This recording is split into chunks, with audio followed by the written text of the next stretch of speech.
So warm up.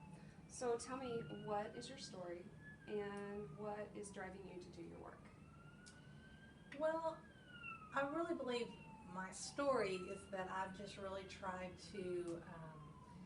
I've been in nonprofit now for probably almost 15 years, and I started out being very focused on just one area, and that was working with children in the summer food service program, which is a federally funded program.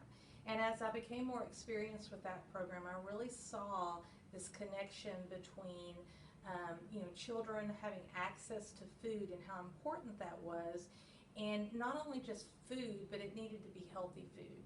And then I started working more with other similar programs like the National School Lunch Program, Breakfast in the Classroom, the at-risk after-school programs, and how all those programs work together. I started becoming much more involved in SNAP and the value of how it was so limiting for people to really be able to eat healthy if they were completely dependent on SNAP benefits. And so how do you educate people to make healthier choices if they have such a limited income? So I really became kind of intrigued by that whole idea and that whole movement. And then that kind of got me into more of an agricultural.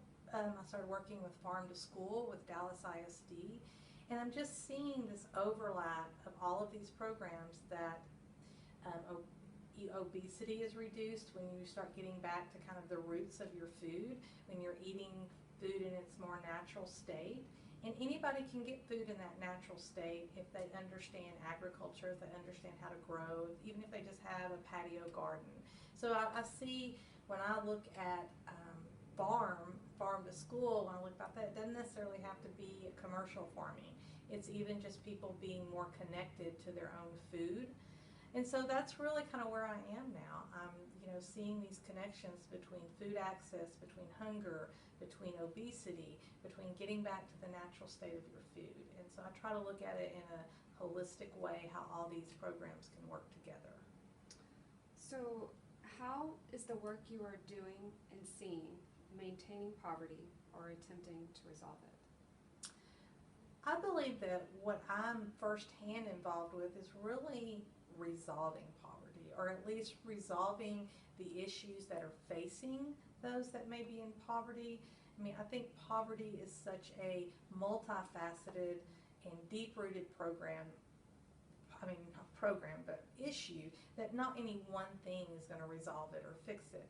But I do think you can start addressing some of the obstacles and the things that are being thrown in these people's lives, that you can really assist them better in navigating that. One of the issues that's really not food related in one sense is that making sure that people do have adequate health care, because if they're healthy, they won't miss work and they won't miss school, and they can be where they need to be to get food on the table for their families, and that's very important.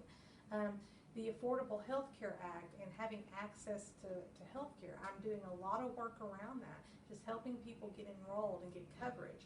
And those that may not qualify, making sure that they have CHIP or Children's Medicaid for their children. Because it's shown that if someone has health insurance, they're going to go see the doctor more regularly. They're going to get those regular checkups, those regular dental checkups. They're going to get their immunizations. And if you have a primary care doctor, you usually tend to take better care of yourself. You don't wait till you're really, really sick and go to the emergency room. You're more preventative. And like I say, if you're not missing work and if you're not missing school, you're going to be more productive. And I think that's very important to address poverty. I also think that the work around that I've been doing around food access and obesity prevention, just trying to educate families about eating more healthy. If you are sick, you're just really escalating your problem. If you don't feel good, if you are not able to work because you're sick, you're just making your problem worse. And so I really am a firm believer that if you are putting good stuff in your body, good stuff comes out. You're more productive, you're healthier.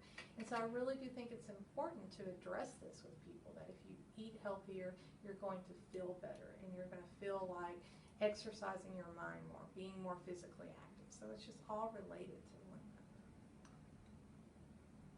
What program ideas do you have for agriculture using innovation and technology to assist children in learning? Well, I've been personally involved in the last 3 years with Dallas ISD and their Farm to School initiative.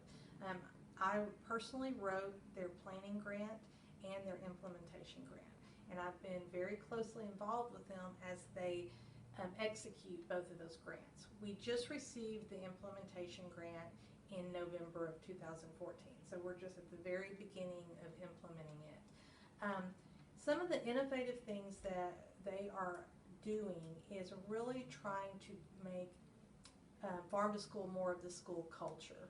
And this is not something you can do overnight, but it's more than just procuring food locally. It's really getting the students in the gardens, being very hands-on in the gardens, building the gardens, knowing where their food comes from, just being able to articulate how plants grow and where our food comes from, I think is very important. We do things like Farm Day at the fair, where students are actually taken to the fair. They get to visit with the dairy farmers. They get to see how cows are milked. They get to hear about the whole production, milk production. They learn about water conservation. They learn about how they can collect rainwater. I mean, it's a very environmentally educational experience for them, not just from where our food comes from, but how do we need to protect our earth? How do we need to make sure that we're taking care of the soil, that we're taking care of our natural resources? And I think all of that's very important. You can't just put a plate of healthy food in front of someone and expect them to eat it just because you say so. They have to know that that is fuel for their body, and they need to know why it's important to eat fresh fruits and vegetables. They need to know why they need to avoid unhealthy foods. It's the way our body is designed, and those unhealthy foods make the body not run as efficiently, whereas the healthy foods make it run more efficiently. And if you're only putting bad stuff in, you're clogging up your body, and it doesn't run well. And I think if people understand this, they're going to want to make the choices. They're going to want to make the better, healthy food choices. But we can't just expect them to do it just because we tell them to, or we say they should. And I think that's our approach. It's very arrogant of us to think that just because we tell someone that they should eat healthy, that they're going to. And we need to be along beside them and help educate them. Thank you, Sonia.